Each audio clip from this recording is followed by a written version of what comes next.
And we're off. Fedor Gorst versus SVB number 2. It's the rematch.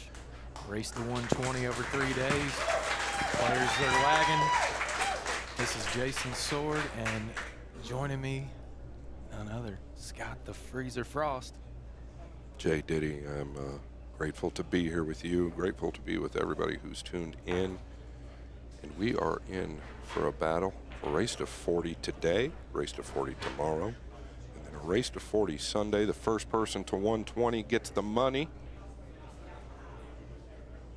Yeah, these two played the full race, the exact same format, almost a year ago. They were separated by 4 racks, Scott, 120 to 116. SVB was victorious in the last go-around. Tell you what, I think it's going to be a lot different this time, Scott. We were just talking off air. We had a lot of long, late nights the last go-around. It wasn't really a break and run fest like a lot of people suspected it would be. My prediction is this time around there's going to be a lot of breaking and running. There's going to be a lot of packages. Well, to your point, I think they've both learned a lot about not only each other, but this format, right? I think Fedor's going to be a different player. I think the longer it goes, there's more layers to Fedor's game than there is Shane's. Shane's got a lot of power. That being said, I think it all equals out. Rack number 1. Keep an eye on the 1 ball. He's trying to control it. The 6 ball went down. He did not want that kiss. No, Jason, and that's what we saw quite a bit of last time you and I sat in this exact position 1 year ago. From both players. Yeah, we'll spend a lot of time over the next 3 days really talking about the break, dissecting the break, what they're trying to accomplish. Because in this matchup, I would say 90% of it is the break, Scott. At least. Obviously, they have to play good after the break, but you're never going to see a top-level player play their best if they're not finding shots after the break. It's tough to get a rhythm going, and you got to really keep control of the table.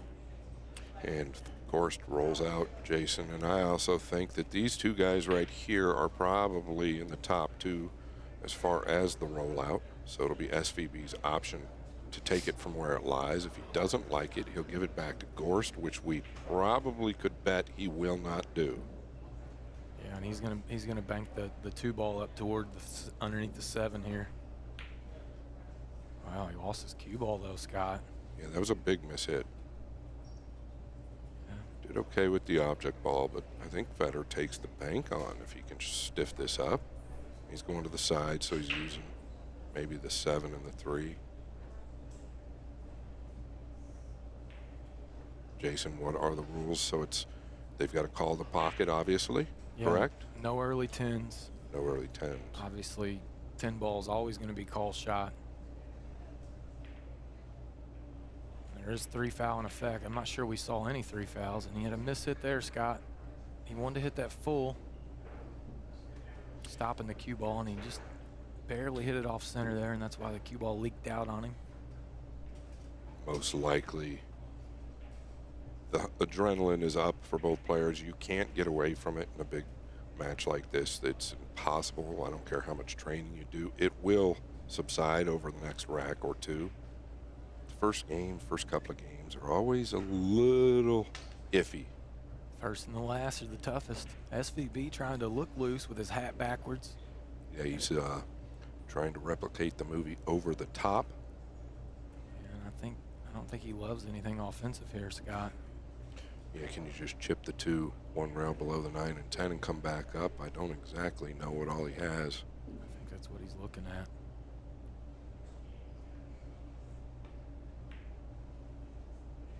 It's overhit. He's not going to like this either. So both players, opportunity for SVB early on. Yeah, and he really had 2 mistakes, two times the table, 2 mistakes. And he really shouldn't like this, Jason. As you said, I almost think the pink is better to really tuck him tight up behind, but he's not using the pink. Yeah, he's going to go side to side here. It's just bigger margin for error. Yeah. More of a containing safety as opposed to the devastating one on the 4, like you said. And I think if he's feeling good, Scott, exactly, he would have gone to the 4, but he's trying to let his nerves settle a little bit. That's exactly SVB right. going airborne here, so we're going to see a little bit of the short cue. Well, two of the best. pretty clever what Fedor did there as well. I mean, he still did use the paint to keep Shane off of this left long rail. Yeah, no real reward here. So SVB is going to be trying to utilize the 10 ball, I would think, as cover. So you're going to see him trying to draw the cue ball off this. So I think that's the right shot. Yeah, he did just that. Where's the 2 going to end up? Doesn't want it to go. So since he called the wrong pocket, it's Fedor's choice. So Fedor has the opportunity to either take on the shot from here or force SVB to continue shooting. Fedor wisely gives it back.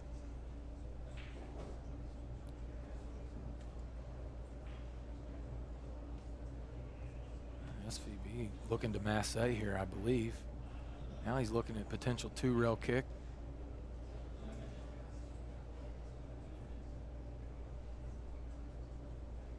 Yeah, so he's just going to elevate and spin here a little bit. He's called the bank just in case.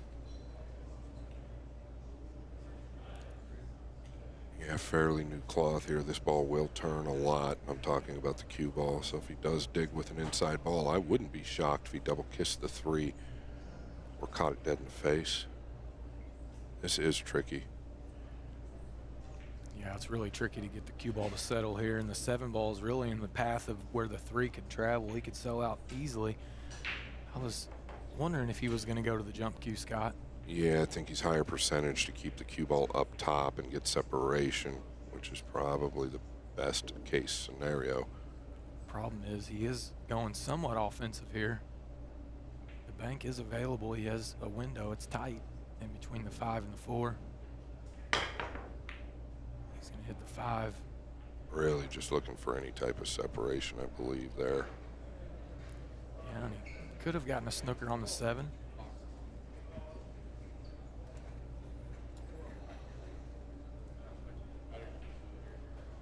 Oh, man, he's looking at a 3-ball combo here. Man, it doesn't look like it's setting horrible, Scott. No, if it lays good, you got to play it. The 3 and the 5 are so close, so it's pretty easy to judge. Might have to cut the 3 a little from what I'm looking at, maybe. Maybe it's just dead on. It's hard to tell from where we're at. He's lining it up. It's not just about making the ball, it's about gaining a shot afterwards. This is something that could really settle him down, though, Scott. If he is able to take on a 3-ball combo and get shape and run out here, this is something that could take the nerves right away. Talk about taking the nerves. We're in game number 1, and it's been about 6 minutes. He went all out there, and he is going to get position on the 3. Nice shot there. This is exactly what the doctor ordered for Gorst. 5 balls away from capturing his first rack. And, whew, a little close to the 9 there, Scott. Yeah, and I don't think you want to be stretched like this either. Neither player comfortable, neither here nor there. That will change. Race to 40 today. It will be a long day. It is humid in here, but I think that that's always been the case, and players don't have a problem with it as long as they know what to expect. Tell you what, it feels like every time we're at Rail Yard and we're going to have an action match, rain is in the forecast. It's no different today. Got into that very well. Yeah, that was nice control there, wasn't it, Scott? Very well. It's easy to overamp the cue ball when you've got an extension on the cue due to the weight coming forward from the back arm.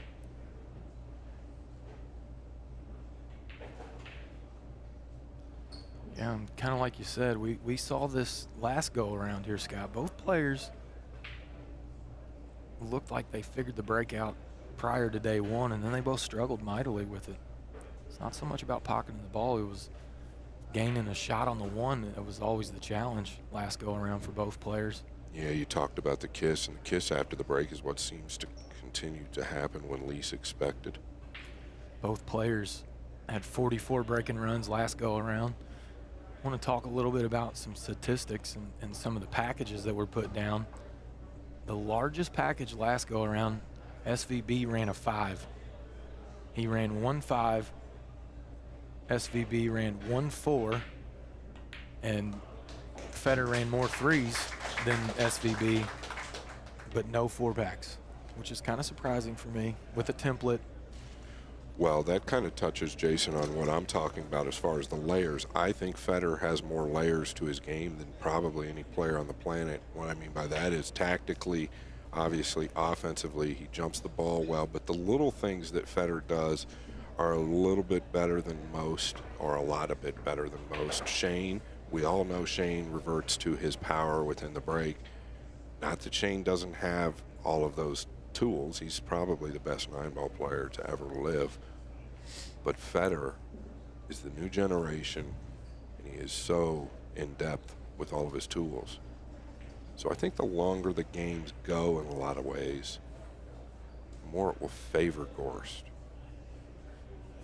Also, the longer the match goes, I feel the more it will favor Gorst. That being said, Shane makes up for it with those packages that you just touched on. You know, that was not the case last go around though, Scott, and I think that's one of the biggest adjustments that Fedor made. Obviously, you would think the youth being on his side, the long days would be advantageous to Gorst, but that was not the case. SVB really came on strong late in the night. Oh, wow, bunch of kisses. The 2 does fall. Yeah, a bunch of kisses. Not really good control of the cue ball. Expect him to figure it out, but a lot of the same. Yeah, there were a lot of interesting statistics last go around. Obviously, Fedor was leading 100 to 89 on the final day and ended up losing 120 to 116. Everybody in the room, it really felt like SVB was done. And even looking at SVB in the chair, day 3, it looked like he was done, like he thought that he was done. A lot of funny things happened, but SVB really kicked it in gear when he needed it most.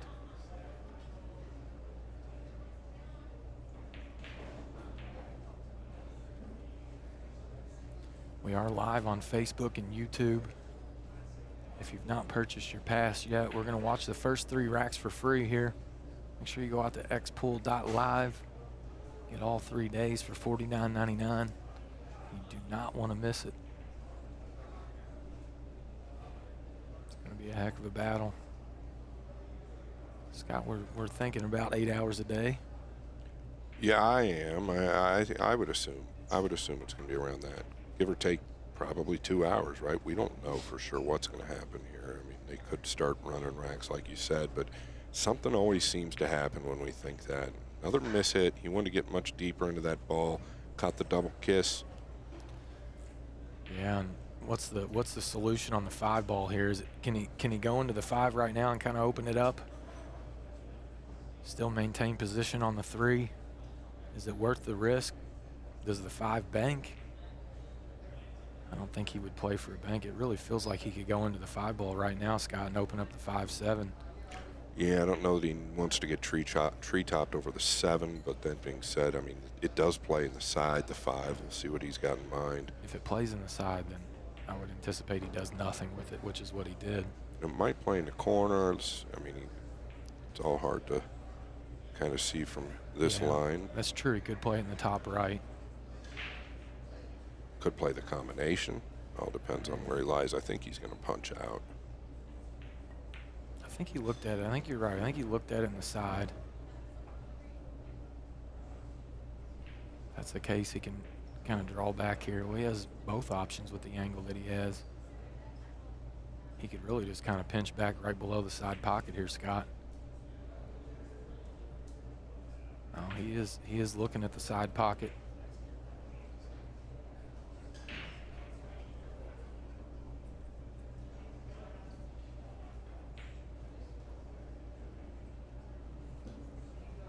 See him really dig in and use some power here.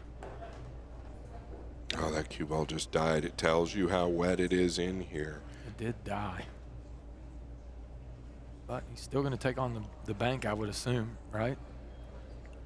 Pretty steep, Jay. I don't know if he's going into the 7. Yeah, he's thinner than it looks, I believe. Does he just play a simple safe here? Or does he stay offensive? He's got options. Plenty of them. He's going to go defensive. This is what makes Fedor really good tactically. He's typically going to make the right decision just about all the time, whether he executes it or not. He did get the snooker. Pretty containing. Showing some maturity there after a mistake. Yeah, and that's what he's great at.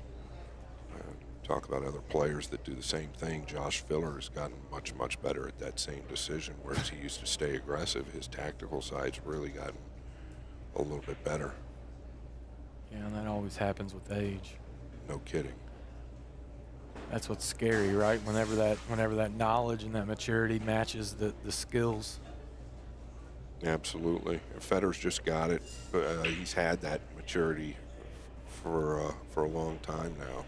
We talk about it, though. You see all of the top players, if you look at it, really when they start taking on other games, when they start looking at banks in one pocket and they start looking at risk versus reward, they start understanding different shots. That's when you see the elite ball strikers and the young kids that have the ability to run out and shoot straight. That's when you see them really take a jump and elevate themselves above everybody else, when they understand the decisions. And I feel like that one pocket and banks really promote the risk versus reward.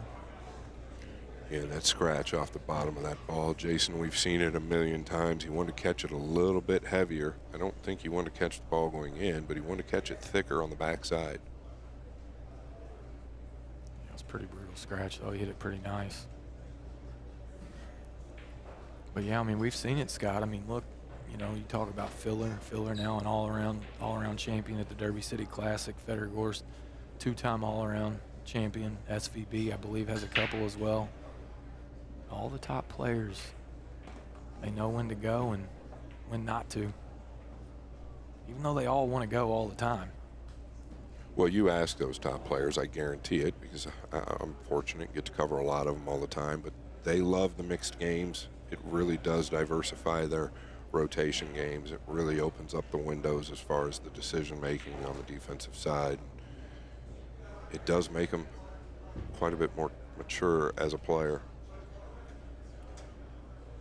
Probably going to just stay down low here for the 8 in the lower right corner. I don't think I see him make any big movements with the cue ball somewhere on that line, Jay.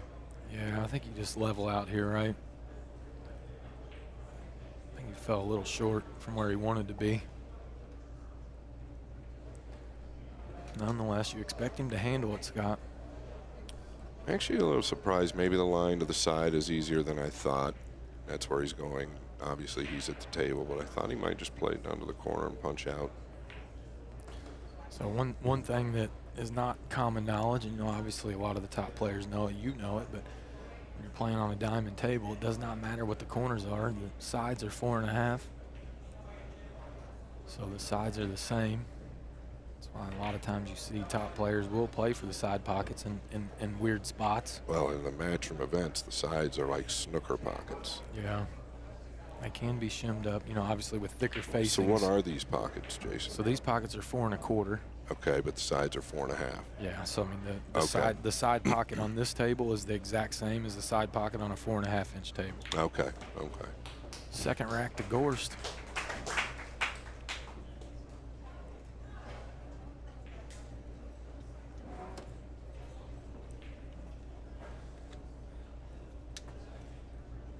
A little quicker game there as well.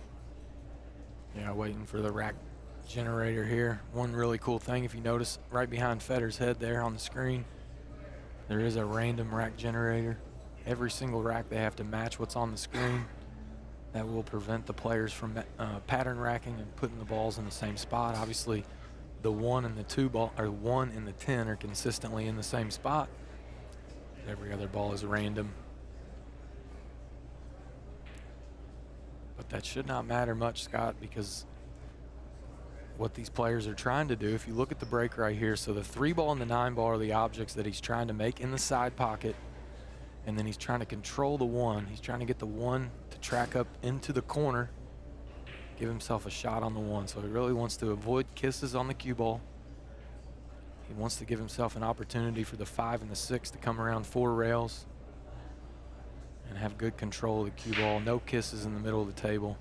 It's typically the corner balls that will give you the kiss coming around. He's avoided that and got a kiss off the pink, but he is going to be.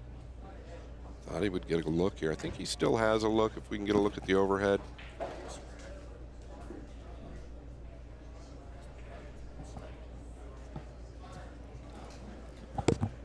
Yeah, if we can get a look at the overhead, that would be great. Yeah, let's see if we can get a peek here. I think he can see a piece of it to make it, and if he can, that really opens everything up. I think he can float past the 2 for the side. I can't tell how steep it is. 6 does cover the 2 up in the corner. Yeah, he was able to do exactly what you said. Track for the side pocket. Is this going to be our first break and run of the match? Yeah, I don't see anything stopping him here. He does have to travel a little bit, but everything in the wide open. Just wants to avoid the 5 off the 3rd rail.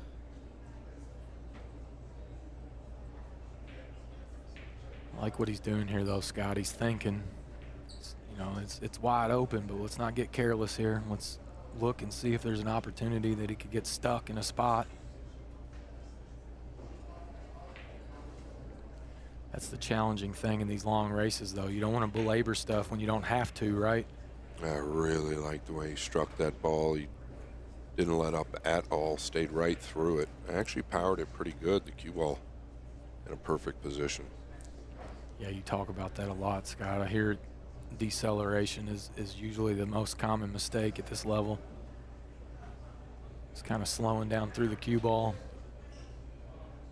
And real easy to do in that shot that he had there. You know, last minute thought goes through your mind that you're going into the side at a steeper angle. Yeah, he's landed a little flat here. I'm not sure he loves it. He would have liked to have a little bit more angle so he didn't have to power up. 8 is in a good position. There are no problems here, though, JB, I don't believe. He wasn't in love with it, though. See how he had to hit it a little firmer than what he wanted. If he would have landed on the right line, he could have just floated easily instead of having to stun. Yeah, pretty traditional, though, for these guys. Looking to capture the first break and run of the match is Gorst. And this is going to be our last rack free out on YouTube and Facebook.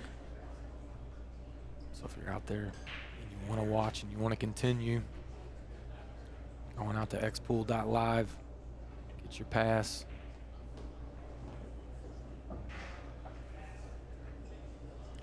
He would have liked to get a little different angle there. Not sure he wanted to bump the 10, right? Now he's going to have to spin the ball. I don't think he was trying to bump the 10 as much time as he's taking at this moment, but I think he's just fine, even if he can catch the lower long rail first. Just take a little steeper look at the 9, but he'd love to have been below the 8, obviously. Yeah, now he's going to have to use some high inside ball here. He may have to go to the short side of the 9. Oof.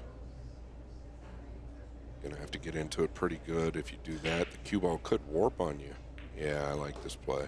Yeah, this is smarter. You're right. A little steeper. Good news is he knocked the 10 a little closer to the pocket, didn't he? Yeah, he can come up and down if he'd like. Probably will do that just to get through the 9 clean, not allowing it to turn over in any way. Yeah, Oh, he used the outside ball, and that's something Fedor will do versus a lot of different players, is go out of his way to use the outside ball. Great play. Gorst. 3 games to 0 early. Almost reminiscent of last year at this time, Jason. Yeah, on his first break and run. We'll see if he can continue getting shots after the break. My name is Jeff Jones. I'm a part of the Northmen. I mean, I've been a huge fan of jam-up stuff for a long time, so I love the level of detail they What get is with this? with the custom designs. I mean, that's the best.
right, we're back.